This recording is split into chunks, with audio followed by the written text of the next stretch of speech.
piece at Palm Island. So yeah, it's pretty exciting times, but it's been a blessing, the coral greenhouse, for the local tourism industry. It's drawn Yeah. people from far and wide. Great. I'd love to get up to see it sometime. Yeah, come and visit us. Yep. All right. It's 4 o'clock, so I might get started so we can finish on time because there's a lot to cover. Just make sure. Great. Are we good to start? You bet. Perfect. So before I begin, I would like to acknowledge the traditional owners of the Great Barrier Reef and the Turrbal and Yugara people from which own the land that I am standing on today, and recognize this, the land always has been and always will belong to them. So I'm Yolanda. I am the community coordinator for Divers for Climate. We are a community-led group. We're a group of divers. We're made for divers to kind of normalize these conversations about climate change and why things like addressing climate change are really important to us as divers who love the ocean, who love marine spaces, and so on. And so this week we've organized a range of different panels about a range of different marine systems to talk about how we can help protect them in the next few decades. So thank you very much for joining me today. So our topic today is the Great Barrier Reef. The story of the Great Barrier Reef is known around the world. It's this national and global icon that is suffering. Mass bleaching events driven by global warming are becoming more frequent and severe, and this is causing coral death. We've already lost over 50% coral cover on the Great Barrier Reef, and we could lose a lot more if we don't tackle global climate change now. And so, thankfully, we're not short of people who want to help save the Great Barrier Reef. From the experts that we have today, so our amazing panelists that have joined us, to everyday Australians, to people around the world, most people want to know how they can help coral reefs like the Great Barrier Reef into the future. So this is why we're bringing you this panel today, to help discuss what is it that we as individuals and communities, what can we do to help protect coral reefs into the next 10 years, the next 20 years, and so on. I do want to quickly address that while there are many threats to the reef, there's a lot of local threats to the reef, like pollution. Ultimately, climate change is the largest threat to coral reefs like the Great Barrier Reef. And so this discussion is really going to focus on that, from climate action to increasing reef resilience and reef restoration. That is going to be the kind of solutions that we're talking about. So without further ado, I'd like to introduce our speakers. So we've got Dr. Adam Smith from Reef Ecologic, and we've got Dr. Dean Miller from the Great Barrier Reef Legacy Team, and we've got David Casalino from the Australian Marine Conservation Society. Before I get you to introduce yourselves, I'll just give a few notes to the audience. If you do have questions, there's a Q&A button at the bottom of your screen. You should be able to click and post questions either to all of us, or you can direct them to a panelist directly if you want. Emily is there. I don't know if you can see her on the screen. Emily is a Divers for Climate volunteer. She's going to be filtering your questions and kind of making sure we see them at the end. Other than that, let's get started. So if each of you could quickly introduce yourself and your work and what it is you do on the reef for the audience, that would be amazing. If we could start with you, Adam. Thanks very much. I'm coming from Woolgoorukaba country here in lovely Townsville in the centre of the Great Barrier Reef. My name's Adam Smith. First and foremost, I'm a diver. I grew up by the ocean in Sydney, and I was fascinated with the underwater world, inspired by Jacques Cousteau, like so many of us, and was very lucky to do a marine biology degree that's then led me to a very varied career as a scientist, a marine protected area manager, and basically now I do anything I can to help the reefs and the communities that rely on them. I started my own company, Reef Ecologic, and I guess we're innovators and leaders, and we're trying to make a difference. Great, thank you. Dean? Hey there, everybody. Thanks for tuning in. My name is Dr. Dean Miller. I'm the Managing Director for Great Barrier Reef Legacy, a non-profit organisation up in Port Douglas on the Great Barrier Reef. And in the past, we've specialised in 3 major areas: research and supporting research, because we know that we've got to better understand what's happening on the Great Barrier Reef and what we can do to, I guess, improve the situation for the coming years. We focus on education because we know that the next generation is extremely important, as they're going to have to take up the reins and move forward with any of the, I guess, programs and strategies we implement, and engagement with the community on a global scale. We understand that this is now a global problem, and we need to be communicating on a global scale to a global audience to get a global solution. So for us, there are our three major pillars, and we also run the Living Coral Biobank project, which aims to collect and protect all living coral species on the Great Barrier Reef and hold them in land-based facilities to buy us a little extra time in light of our climate issues. So that's us in a nutshell, and I'm really looking forward to chatting and talking about some of the options that we have. Great. So wait, David. Hi everyone, so my name is David Casalino. I'm from the Australian Marine Conservation Society in the Fight for Our Reef campaign. So I'm a reef campaigner, which a lot of people don't know what that means, but essentially it's about kind of harnessing what everyone else wants to do in the community, supporters who want to look after the reef, and kind of training and providing opportunities for people to be able to advocate for the issues that they care about and create change at a bigger level. So we're trying to tackle, the reef's biggest threats with policy change. So obviously climate change being the greatest threat to the reef, it's a big part of what I do. And, as a young person who grew up in Cairns, the gateway to the Great Barrier Reef, I know how important our reef is for, not only the beauty that it holds and but the local tourism industry and the community who loves and relies on it. So yeah, really great to be part of this discussion. Yeah, amazing. Well, thank you all for joining me today and for engaging in this discussion on the reef. It's a topic we get asked about a lot, coral reefs in generally, but the Great Barrier Reef specifically, because it is the biggest and most iconic one. And I think it'll be really helpful to hear from you guys some of the things that we can do to help it. So I guess I will start with just like one big question to start with to all of you. So at the moment, what is the current approach to protecting the Great Barrier Reef? What other solutions we're focusing on? Adam, if you want to start, and we'll run from there. Look, the current approach is it needs everyone to care and everyone to take action. We can't just rely on the traditional government management agencies that do science, like the Australian Institute of Marine Science, or the marine protected area managers like the Great Barrier Reef Marine Park Authority. Everyone needs to do something positive, and one of the big things we can do is to be carbon neutral. So I'll leave it there to the other panelists to contribute. Mm-hmm. Dean? Very good. Thank you, Adam, for the handball. Look, I agree.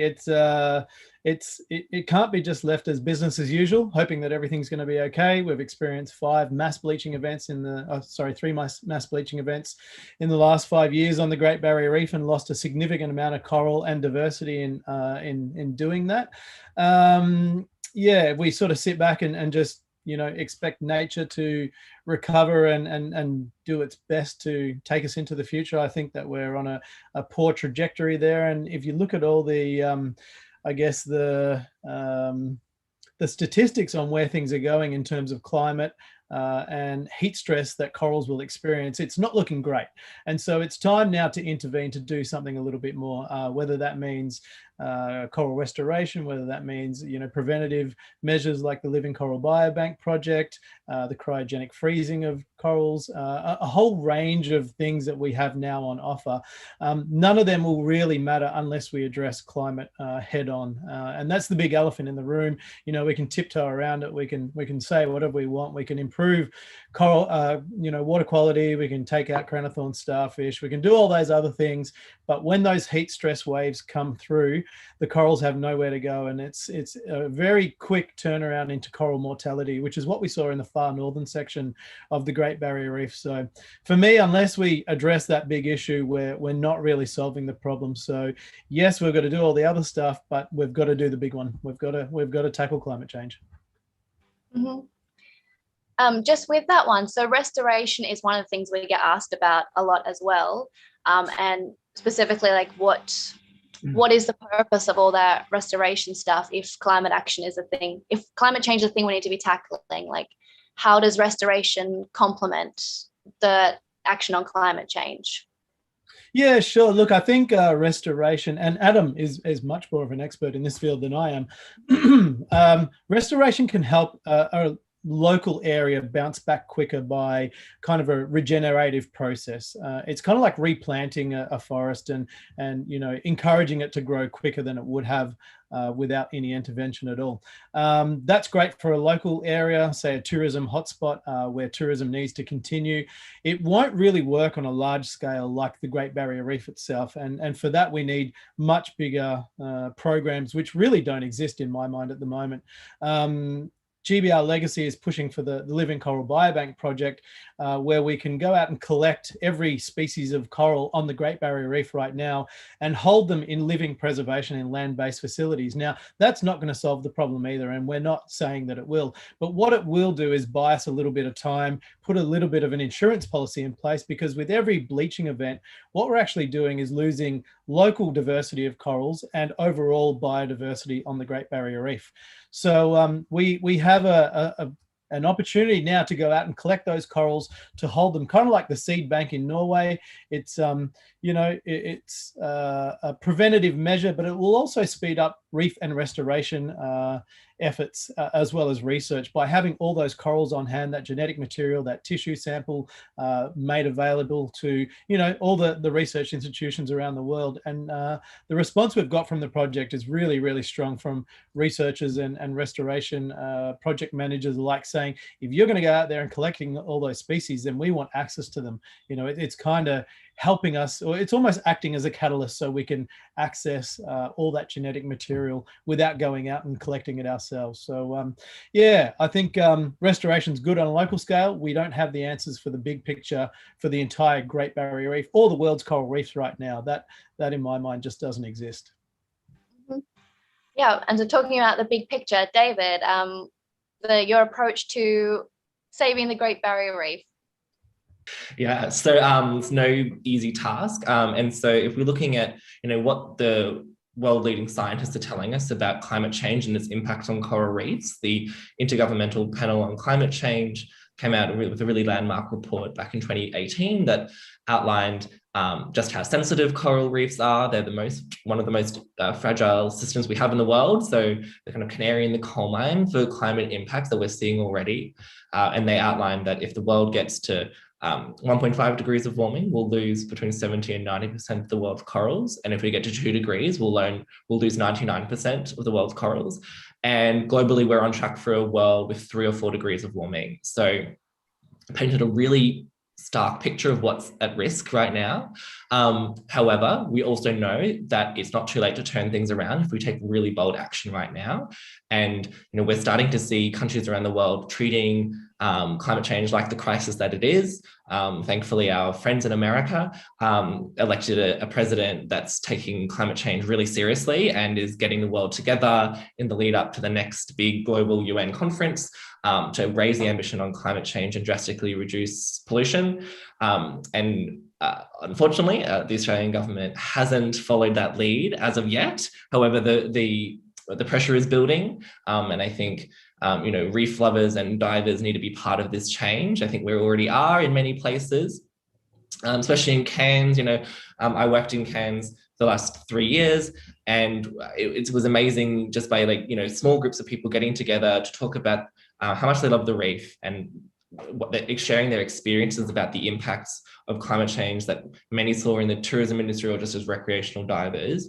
We were able to really change the conversation locally when it came to climate change, and our state government MPs started being more leaders, and our federal MP, who's part of this government that's not taking action, he himself has had a change of heart when it comes to climate change and come out, you know, calling for bold action, calling for reef stimulus packages from, you know, to try to get out of the COVID economic rut to include investments in clean energy. So change is possible. We just need to all, you know, get into the game and, you know, join with other people and raising our voices, I think, is one of the key things that we are trying to facilitate for our work.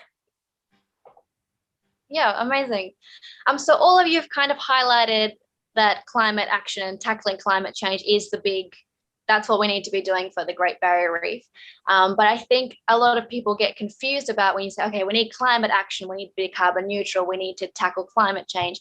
What does that actually mean? What does that look like? I know, David, you just covered it, quite big scale picture of what that looks like, but for divers, for communities, for people watching, what does climate action mean? If anyone wants to start? Yeah, look, I'm happy to start. As a scientist, first of all, you've got to measure your impact in order to understand it. And then you've got to take action to either counter or offset that impact. So one thing that anyone can do straight off is to do their ecological footprint. And that will tell you whether you're sustainable or not, and which parts of your lifestyle are having the biggest impact on carbon.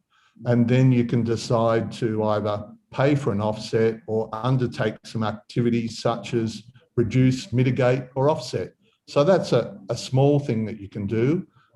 As an example, we've gone through as a business a number of certifications, and we're a climate action business, which means that we're, operating on 100% renewable. If we can do it, everyone else who is a diver or who cares about the reef should do it now. Mm-hmm. Dean, do you have anything to add to what Adam said? Yeah, Adam had some really good points. And, it's not until we put solar and a battery set up on our house that we realized just how easy that can be to generate your own power and how much extra power you provide back to the grid by doing that. And you get like a little app and it shows you your power usage, for instance. And when you flick the kettle on to make a cup of tea, that's like one of the most power hungry things you can do, which is absolutely phenomenal because we do it multiple times a day. And I just wish, we had this little setup of a little bike that generated power and you ask people to boil their own water. It would take, an hour of pedaling to get that much power to boil a couple of cups of water. So our power consumption is, very luxurious, I think. We're very lucky over here in Australia. I think we can all do better. I think it is that race to renewables that we can all improve on in our own lives. But I think there needs to be a really much bigger push coming from top down with those big, corporates, those gigantic companies that have a lot to answer for in terms of their impact on our climate, on our I guess Earth. There's a lot of companies out there that are really power hungry, or they're creating I guess fossil fuel energy solutions, paying very little if no tax at all. They're responsible practices in terms of their level of impact is very not in balance. And I think unless we can see some real big changes taking place at the top, especially with governments and the policies that they've set for those big companies, as well as themselves, we're not going to see big changes or enough changes taking place in the short period of time that we have to make this happen. Mm-hmm. Yeah, absolutely, Dean. And I just add that, solar has become so popular in Australia and in Queensland specifically. We're not called the Sunshine State for nothing. And I think over 1 in 3 Queenslanders have solar on their roof. And we're all just waiting for big business and government to get on with it. And, especially for government who's supposed to democratically represent us, to put in place the policies to make it easier for everyone to get to renewables and to say, fossil fuels, coal, oil and gas, they've been a big part of our economy for a very long time. Well, but in the grand scheme of human time, not that long, and have provided lots of economic benefits for people. But now we know better, and now we have alternatives that don't cost the earth and aren't expensive.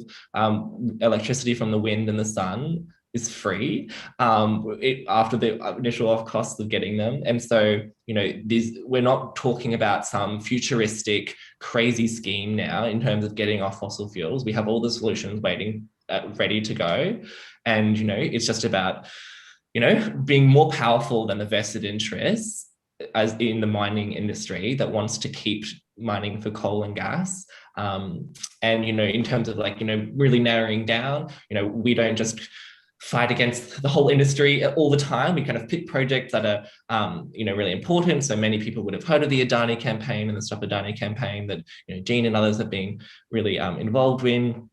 we've been able to delay the opening of a whole new coal basin that was meant to start, like 7 years ago. It's still in the ground and people are still fighting it despite governments providing approval. So we've been able to, come together and create wins there. And just recently, there was a new plan for a new coal mine owned by Clive Palmer's company, Central Queensland Coal.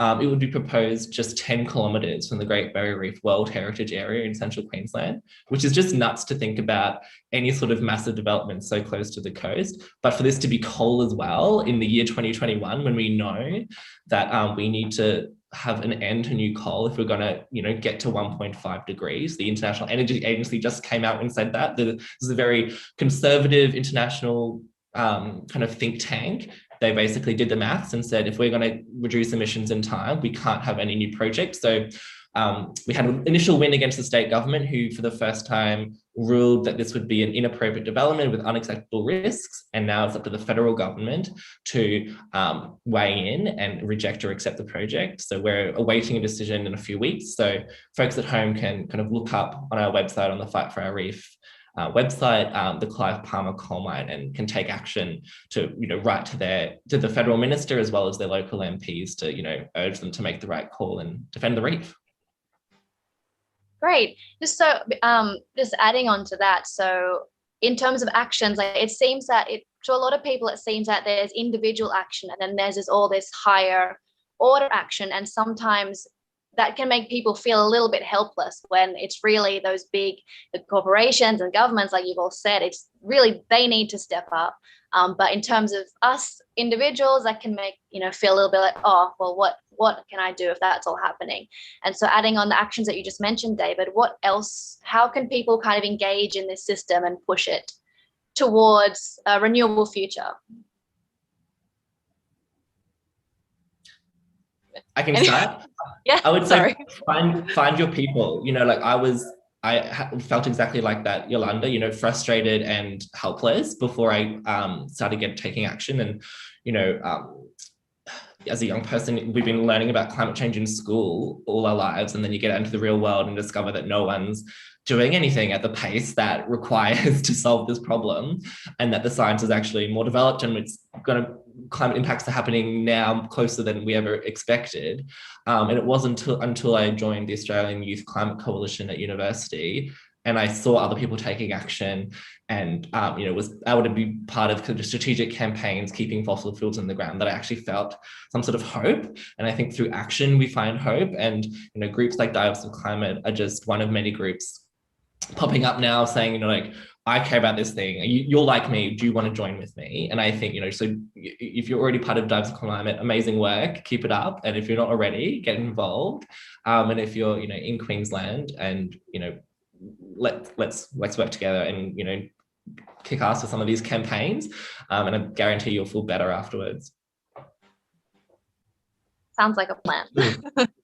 To focus back on the individuals a little bit, and Dean and I have both talked about how we are being renewable in the home, but as divers, we also drive cars, we have boats, we occasionally fly to dive sites within Australia or overseas. And I think it's really important to recognise that a tiny minority of us at the moment, offset that travel. But if you do the calculation, the average Australian household could offset all its energy use for, less than $400. So that's quite achievable. And rather than just a handful of people doing it, wouldn't it be great if 10,000 divers or 100,000 divers or 1 million divers did something like that and created a blue carbon fund, and then perhaps could do more on restoring the reef? So I guess I'm more about provoking individuals to take action rather than criticising others. I can see there's a place for both, but we've got to lead from the front and we've got to make sure we're squeaky clean and doing the best we can for our activities and our reef. Yeah, so like using individual actions as like a stepping stone to building more of a movement and flowing on from there. Absolutely. And once you've done one and talk to your friends and your family, you feel good, and then you're inspired to do another, and then you're inspiring other people, and then you have a reef revolution.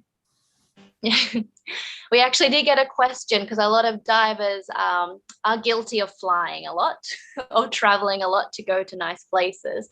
And how do you kind of deal with that as a diver? You want to travel, do you sacrifice that travel, or is offsetting it enough? Yeah. Look, from my perspective, offsetting is better than nothing. And we run a training event at Orpheus Island each year, and we ask people to contribute $25. It's not much.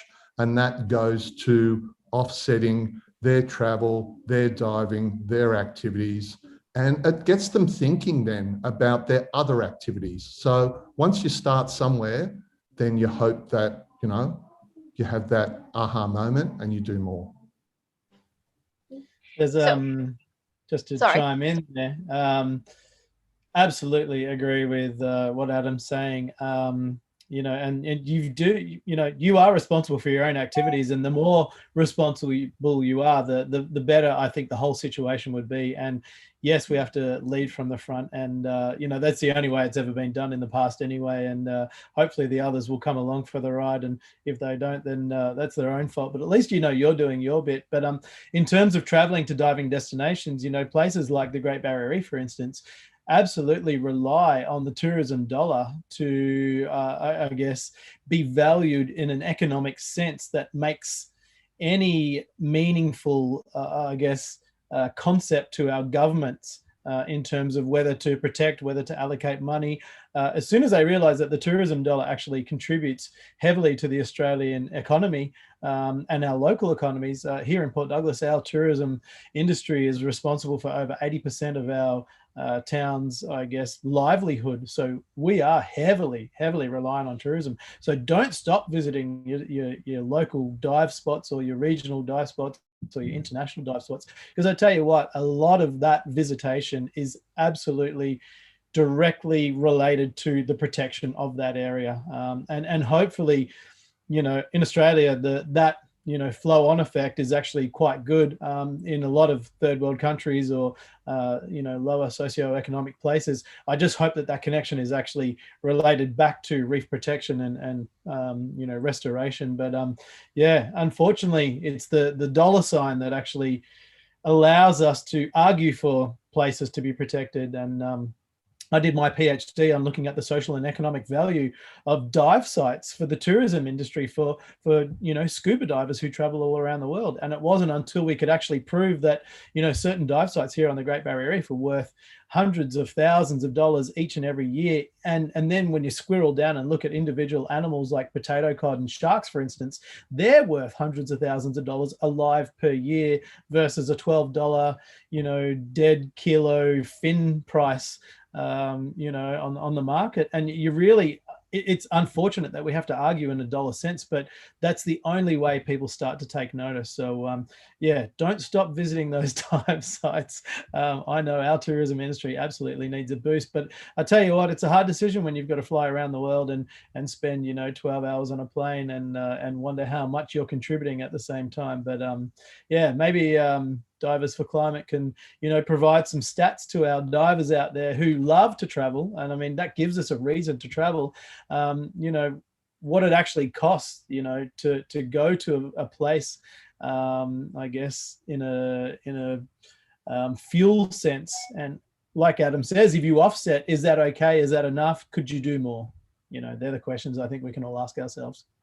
Yeah, definitely. It's definitely something I think a lot of people are interested in, especially a lot of divers. Something we'll definitely discuss more in the future. So we've all kind of spoken about climate action and what it is and why it's important. But I did want to switch over to restoration, because restoration has become quite popular in the diving space. And you guys would have noticed, a lot of people I've met have noticed just traveling around diving. Coral gardening, planting coral trees has become really popular. And it'd be good to have a discussion on that and how that works, why it's necessary, and how it works with climate action. So just starting with reef restoration, what is it? What is its main purpose? Adam, so you have a lot of experience in restoration. So since about 2017, I got interested in reef restoration and partnered with James Cook University to trial a number of projects between Port Douglas and the Whitsundays. And we've tried a number of different techniques, some of them you've mentioned, such as coral gardening.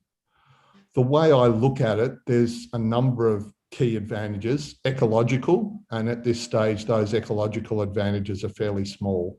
We're only able to restore small sites, generally tens of square meters. But the social benefits are potentially huge. It takes people from being just a look and see snorkeler to someone who is giving back and having a deeper understanding of the reef and its problems and what they can do to help. And the same way that planting trees on land has been transformational for some communities, we've now started something underwater. And I think it's going to have multiple benefits for science and tourism and traditional owners and some dive sites. But I reiterate that there's no point just doing coral restoration without doing the big thing and having your climate footprint or climate impact offset. So it's got to be carbon neutral or carbon positive restoration. With the social benefits of restoration, do you think restoration could be used to engage people in climate action and reducing their personal emissions? Yeah, I think it's already happening, but still only with fairly small numbers of people in some sites. The Reef Restoration Foundation are doing some great stuff at Fitzroy Island. There's a group with Wavelength doing some great stuff around Cairns, Port Douglas, and they're also doing some work down in the Whitsundays. But it's still only a small number of people. I guess what I'm hoping is it'll be something like the success of Ian Kiernan's Clean Up Australia, where we'll have a reef restoration day for divers, and instead of 100 people turning up, 50,000 people will turn up. And if we can achieve something like that on World Ocean Day in 2022, woohoo, we've done good. We've got a year to plan it. Great, I'm with you. Dean, GBR Legacy also has some kind of restoration related projects. Do you want to speak about what those are and what if the purpose of those are, if it's similar to what Adam has just said or otherwise? Yeah, sure. Our main focus is the living coral biobank. So we understand that reef restoration is really good and on a small scale like Adam spoke about. And that sort of ties into what I was talking about, tourism being an incredible mainstay and economic driver for areas where, like Port Douglas, that just rely on tourism. So you have a cyclone go through, you have a large bleaching event, you need to get those tourism sites up and running as quickly as you possibly can. And restoration plays a huge role in ensuring that when the tourists go out there, they're having a good time. It's now becoming part of the story.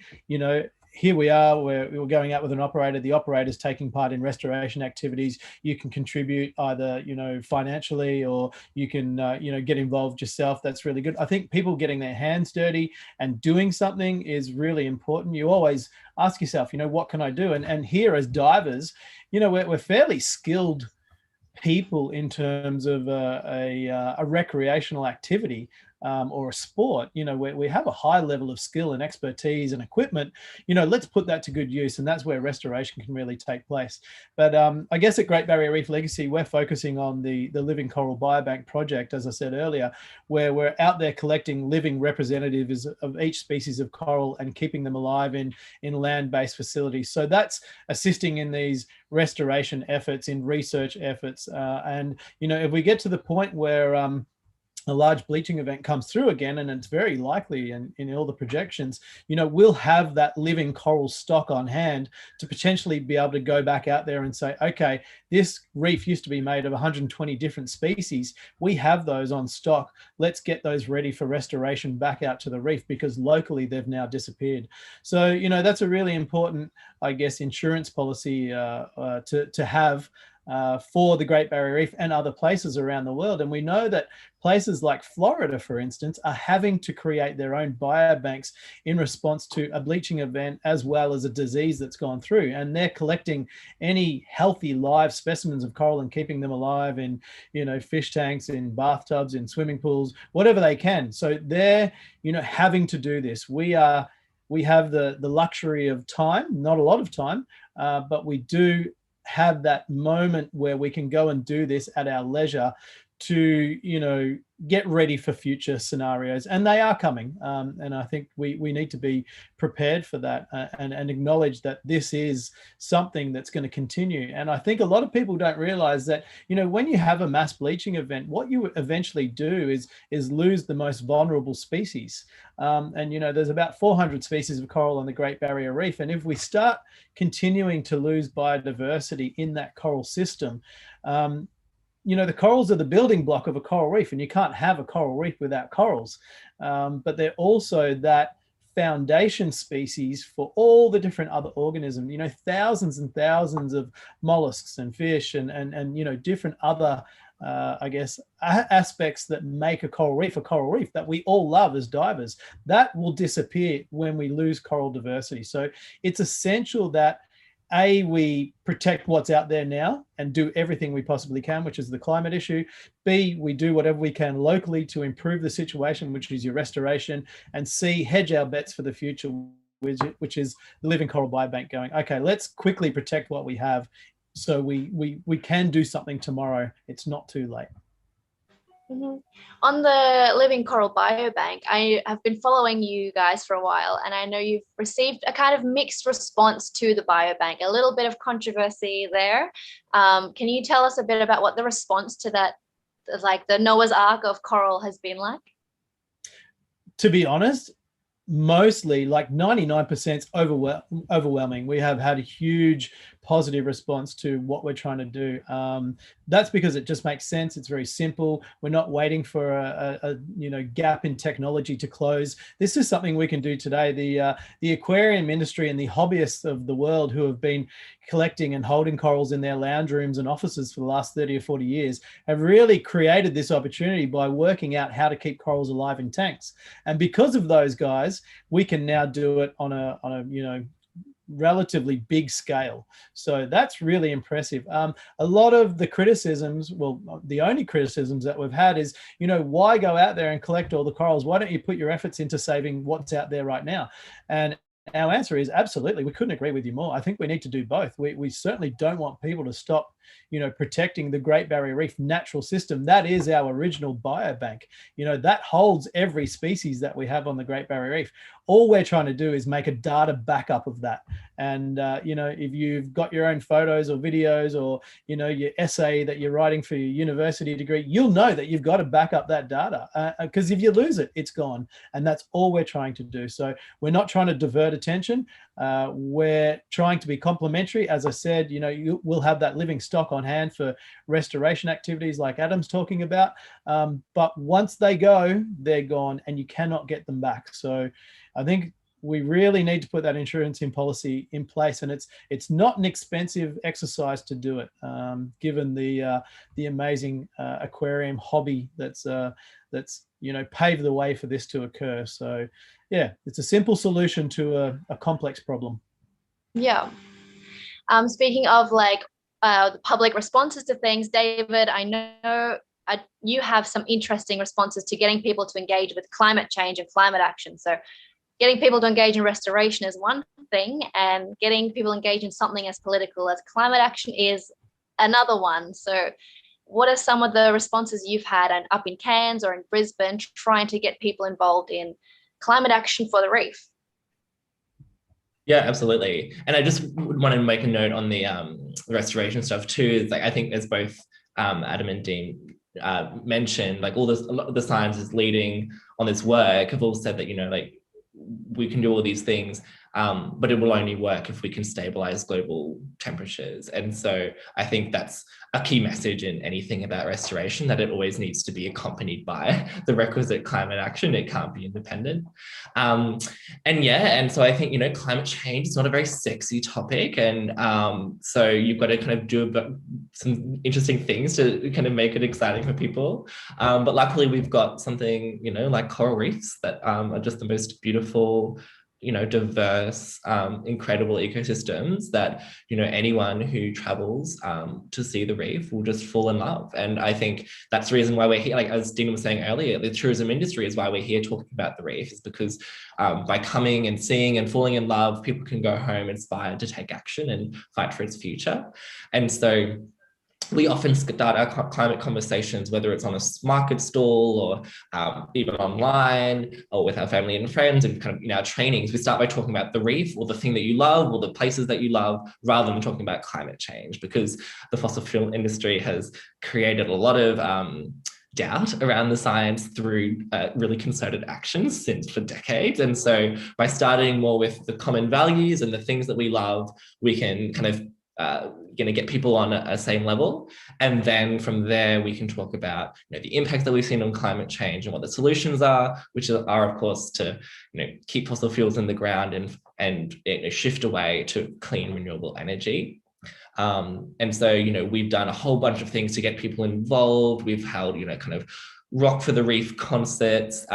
We've, you know, someone walked the length of the Great Barrier Reef. There's so many different creative ideas to be able to, you know, bring the issue to light. And so I think it's just kind of working out what works best for you. Yeah. Dean and Adam, do you have anything to add on how to kind of make climate change more approachable for people, make it more of a, I guess, as David said, sexy topic for people to discuss? It is a hard one, and I think every audience is different. And although we're largely talking about the diving audience, they're often the converted. So the tougher audiences are the fishers, the business people, many people who have never even been to the reef or even thought of going to the reef. So they're the ones that we really have to try and focus on and have a discussion and see if we can educate people and then inspire them to take action. So whether it's a taxi driver or a hairdresser or your footy mates, have a conversation about climate change and see if you can turn someone. Mm-hmm. I actually think it is a sexy topic. I'm going to go the other way. To be honest, I think anyone on board with, you know, climate change action is, you know, extremely progressive. They're in tune with what's happening above and below the water politically, you know, anything to do with our environment and world. And I feel like that number of people is growing on a daily basis, especially, you know, with the younger generation coming through the ranks. Kids in schools, you know, they're so amped on, you know, what can we do? This is a problem. We've got to solve this. I have absolute faith in humanity, in our ability to get that next generation up to speed. And I know that the dinosaurs will phase away and they'll move aside, and, you know, we will, you know, get results sooner or later. We just need them sooner than later. But yeah, I think climate change or climate action is a really sexy topic. And I think, you know, we're seeing a lot of big businesses get on board, get behind big projects. They want their names associated with restoration activities. They want their names associated with the biobank, for instance. You know, it is becoming quite the sexy topic, I think, and we will see a lot more movement in this space. But I just want to sort of really hone down, you know, as divers, we go and visit, you know, coral reef locations because they're really pretty places, amazing places to dive. You know, they give you a real buzz, you know, jumping in the water and seeing these beautiful spots. And, you know, I kind of am jealous of people like Dr. Charlie Veron, who I work with, and, you know, the late John Rumney, who, you know, had been diving on the Great Barrier Reef, you know, 40, 50, 60 years ago, and just wondering what it was like back then. And it's changed so much in a short period of time. But we really have a lot at stake here. It's not just pretty places. It's not just extremely biodiverse areas, with abundant wildlife. These are extremely important places for the planet. And I think people need to recognize that sooner rather than later. If we lose coral reefs on as we are, they're responsible for over 25% of marine life's successful, life histories in some shape, way, or form. So that's a quarter of the ocean's life rely on coral reefs. If you then extrapolate that to humans, there's over 1 billion people worldwide that rely on coral reefs every single day for their absolute survival. So if you think COVID has given us a bit of a shake-up, just wait till we lose coral reefs good and proper and see what that means on a social scale. The amount of displacement that will take place, the amount of hunger, the loss of income and coastal protection and all ranges of things. This is really, really important. This is not just pretty places disappearing. This is absolute survival of our planet, and we need to get on board, because if we lose coral reefs, we're in real trouble. Mm-hmm. It's definitely worth fighting for. Absolutely, our very survival. Yeah, just our survival. Just that. I guess we'll start kind of wrapping it up now, and I wanted to wrap it up on a positive kind of solution note for people to take away. So a final question before we go into some audience questions. For those listening, what would you tell them? How can they help the reef? What would be their first steps? Them sitting at home, watching this, want to help the reef, don't really know how. What would your advice be to them? So we can start with Adam. The first thing is to make a commitment that you're going to take some sort of action and expend some sort of effort or some sort of money to have a positive benefit to the reef. And with World Ocean Day this week, that's a great opportunity. And the easiest thing is to donate to an NGO or a charity that is doing some great work for the reef. And several of them are online here now, but do your own research and find one. So that's one thing. The other is to think a little bit bigger. And if you are one of the almost 2 million people that enjoy scuba diving or snorkeling in Australia, I think you've got to do more than just donate money. You've got to get involved locally with a project or a group of people and do something positive for your favourite dive site or a degraded dive site. And whether that's being involved in citizen science or reef restoration, make a booking, get a group of people together and give. Don't take, give something back to the reef and tell people about it. Because once you tell people about it, then more and more people will think it's sexy and want to get involved. Great. Dean? It is sexy, Adam. It is sexy. I couldn't agree more with Adam. I think we all know how to do better. It's riding your bike, it's changing light globes. We've heard that for a long time, but now it's racing to those renewables. Get your solar panels, do better in everything that you do, offset your travel. If you want to do more, but you don't know how, like Adam said, donate to organizations out there every single day on the front line, doing something on the ground. I think that's really important. And then the bigger organizations like, AMCS, Fight for the Reef, those guys are challenging, the very top level of organization in our countries, in our governments, to demand better. And I think that's really, really important. So support those guys as well. There's so many levels you can get involved. And I just kind of want to reiterate what Adam just said. Actually get out there and get your hands dirty. Go plant a tree. That one's a real easy one that will solve a lot of problems. But this is where it comes back to being sexy. We run our own volunteer programs. We get out there and we work with, rainforest rescue, for instance, and we go and plant trees. You get out there on those days, you have an absolute ball. You meet new people, you have a laugh, everyone's like-minded. You actually come away feeling really, really good, much better than if you went for a walk on your own or you went down the pub or something like that. They're actually really positive experiences. And I guarantee you'll be a better person at the end of the day for so many different reasons by just joining in any of these activities out there, and there's plenty of them. So yeah, make yourself available, put yourself out there and get your hands dirty. You won't regret it. David? Yeah, very much echo what these guys have said, all great advice. And I think, we're thinking about, where we're here in terms of the climate impacts. The system that's caused climate change has all been about making everyone think as individuals, and that, that we all need to just like buy more things and consume more products, and then we'll be happier. And we've led to a world where we're seeing mass sort of ecosystem level damage. And so I think the solution is then to think more collectively and to think, how can I join with others to create the positive change that I want to see in the world?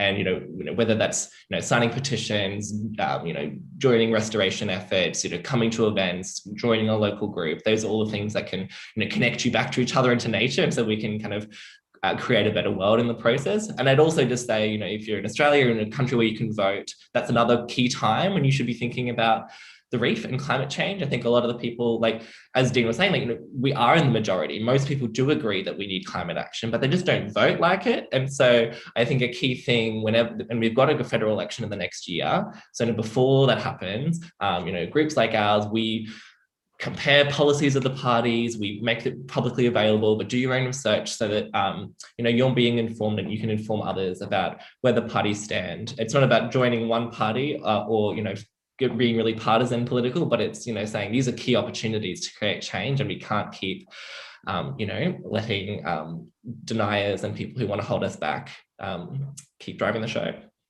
Can I just add in there, yeah, it's really important to vote cleverly. And for a long time I wasn't interested in politics at all, and you sort of get to the voting booth and just go, oh, another time to vote.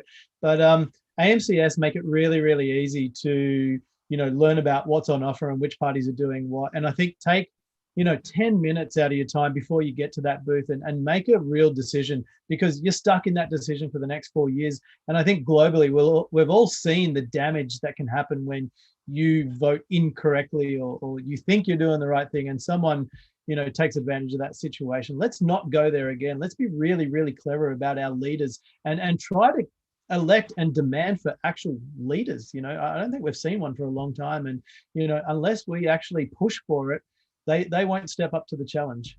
So I think that's really, really important. Yeah, that's some amazing advice from all three of you. So I guess to sum it up, join a group, get your hands dirty, vote for the reef, and make climate action sexy again. I think is for those listening. Great. I just want to jump into a few audience questions. I don't know if any have been asked in here, but we did get some sent into Instagram earlier. We'll just go through two of them quickly, then wrap it up. I know we're running out of time. So this one builds kind of on what you guys have talked about the voting. So do you have any advice for someone who wants to get engaged politically, but is perhaps a bit scared to, doesn't really know what to do, and just outside of voting? So voting's only every 4 years. So when we're not doing that, what else can we be doing? How can we start our journey into getting politically involved? I think that's you, David. To start.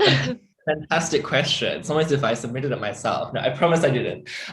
No, so absolutely. And so sometimes, especially if you live in an area that votes the same way each time, it can feel really disempowering. It's like, well, they're always going to vote for X party. What do I have to do? But I think, there are so many different things you can do between elections. And so the first of all is just to be really annoying to your local MP, and so that they know who you are and that they know that you care, and to then build numbers around your issues. So if it's just one person caring about something, it's easy to fob off. But then what you can do is either join a local group or create one in your area of people who care about the same thing. So you can, request meetings together, hold fun actions. There are so many different things that we can do. And I think, if you're in Australia, if you're in Queensland, you can join us. You can go to our Fight for Our Reef website, and, there's different ways to kind of volunteer and sign up. But no matter where you are, I guarantee there are people who feel and think like you. And so if you can find them, create a group. And, I think there's so many different market stalls and ways to kind of build areas, even if it's just like, speaking to your community and raising your voices when it counts. Yeah. Do you guys have anything to add on to that, Adam or Dean? Look, my main one is to try and be very supportive of your local MP and find out what their issues are and see if you can work collaboratively with them. And just one example is we came up with a out-of-the-box idea called the Museum of Underwater Art that tries to not only help local tourism, local Indigenous culture and jobs, but to do it in a way that is climate friendly and helps the reef. And so we've got the support of our local politicians on that project, and that's going to be a game changer. So it depends on how you do business, but I'm more about trying to find empowering solutions and working with people. But I recognise we've all got to approach it different ways, and it will change. And some things will work and some won't. But we've had some really good feedback for working collaboratively here in Townsville. My advice is to get loud. And I think we live in an age right now where, you know, your voice can be out there instantly to a global audience, which is, you know, amazing when you actually think about it. But, you know, if you are passionate, and us as divers, I think are, I mean, GBR Legacy was created by, you know, divers, tourism operators, marine biologists, people who are out there every day seeing what was going on. I know Divers for Climate's probably been started the same way. And, you know, when you, AMCS is another one, Reef Ecologic, you know, these are all started by single people in many instances. So if you have a passion, if you think you can make a difference, don't be afraid to get out there and start, you know, making some noise. Because I think, you know, what David was mentioning before is you'll find other people who want to make that noise as well. And, you know, that's why we're here today. For, you know, Divers for Climate have made enough noise collectively to get an audience, to, you know, get some momentum, and so have all our other organizations. And that's how we keep pushing. That's how we get the you know, the messages out there. That's how we get the reef on the agenda. And I think that's really, really important. So get loud, get active, get together. It's, yeah, climate action is sexy. That's our slogan for this webinar. One last question to finish it off, which I think is a good one. A bit sad, but is there actually any hope for the Great Barrier Reef? Absolutely, there is hope. It just depends on the time scale of that hope. There's hope for tomorrow, there's hope for this year, there's hope for the next couple of decades. It depends what it's for, you know. We're about changing hearts and minds of people and getting them to do better. I do think the trajectory of coral is going to go down for the next 5 to 15 years, and that will take a while to recover. But it's about people and empowering them to try and minimize that loss of coral and turn that trajectory the right way as soon as possible. Yeah. Yeah. I absolutely, I hate to use the word hope because I just, you know, it's not enough. I have confidence that everything will be okay. And I wouldn't do what I did and get out of bed every day if I didn't think it was possible. I think it's possible because there's good people out there, like everyone in this chat, all the people that are listening, people who do inherently know that we can make a difference together. And those people will, you know, step forward and make those changes. So yes, there will always be a Great Barrier Reef, and I'm with you, Adam. It is a time factor. It's what Great Barrier Reef do we want in the future? If it's one like we're out there seeing today, then we need quick action. If we're happy for the Great Barrier Reef to slip from 400 species of corals down to 30 or so, then, you know, that's going to be a sad day for the Great Barrier Reef in the future. And, you know, I'd hate to think that we look back and go, why didn't we do more? You know, we could have done that. You know, when I think of the fact that we used to hunt whales, for instance, for oil, for, you know, resources, we look back on that time now, which wasn't that long ago, and go, how horrible is it that we actually did that on a mass scale? But we changed. We got ourselves onto the next level. And I think that's what we need to do this time, is we need to get ourselves to the next level, and quite quickly. And we will look back and go, why did we burn all those fossil fuels? Why did we continue to do that? Why was it allowed to persist? It was, you know, an act of terrorism in a way. But I think we will get there and get to a good place. I'm just hoping it's soon enough. You're confident, Dean, you're not Confident. hoping. Confident it's soon enough. David, anything final notes to add? Hope for the Great Barrier Reef? Yeah, look, it's not too late for the Great Barrier Reef. Like, scientifically, physically, we can turn things around in terms of drastically reducing our emissions and embracing renewable energy, but it's got to happen now. Like, we can't have any new fossil fuel projects. We need to drastically reduce emissions this decade. You know, people talk about net zero by 2050 and these sort of big targets. You know, we need to be acting right now. And I think it's only by together that we can get there. And we've done big things, impossible things before as a human species. We went to the moon. You know, we discovered all these amazing things. We're able to treat a global pandemic with a vaccine in a year. So, you know, I have no doubt that when push comes to shove, humans are good and that we will want to fight for beautiful places like the reef. Yeah, amazing. Well, that was a nice note to end on. Thank you all very, very much for joining us. We really appreciate it. I think everyone watching does as well. For those watching, if you want to support or donate to Reef Ecologic, Dream Our Legacy, or the Australian Marine Conservation Society, we will put all of their details and the recording of this webinar up on our website. So you can go on there and support away as your first step towards protecting the Great Barrier Reef. We do have one little quick question I just saw. Reef Ecologic, Adam, I believe, does coral propagation and replanting, things like that? We do indeed, yes. Cool, all and right. we So do it in a number of areas, from Townsville to the Whitsundays, and we work with some passionate citizen scientists and traditional owners, and we'd love to hear from that person who had the question. great. So Blair, if you heard that, you can reach out to Reef Ecologic and Adam. All right, guys, well, thank you very much for joining us. It was really interesting to talk to you all. I hope to be in touch. Hopefully we can plan for World Oceans Day next year. And yeah. Thanks so much, Yolanda. See you, everyone. Enjoy Thank you very much. your evenings. Thank you for your great Out there, divers for facilitation, climate. Yolanda, and best of luck with the rest of the webinars as well too. Thank you. Yeah. All right. Thanks, Thank you. everybody, and keep diving.